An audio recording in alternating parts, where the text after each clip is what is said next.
আসসালামু আলাইকুম ওয়া রাহমাতুল্লাহ। আজকে চলে আসলাম মাদ্রাসার ছাদে। ড্রাগন গাছগুলো দেখেন। ওইখানে কিন্তু একটা ড্রাগন আছে, সেটা পাকছে। ওই ড্রাগনটা আজকে পারবো।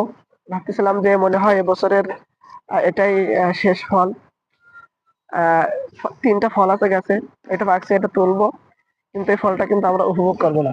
এই ফলটা একজন আল্লাহ তাআলার প্রিয় বান্দা আমাদের কাছে খেতে চাইছিল। তার জন্য পাঠানো হবে ইনশাল্লাহ।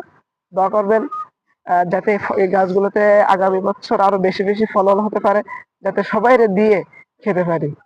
চলেন পারি একসাথে। দেখা যাচ্ছে কিনা জানি না। এই যে, মাশাল্লাহ, যথেষ্ট বড় ফল হয়েছে, যথেষ্ট বড়।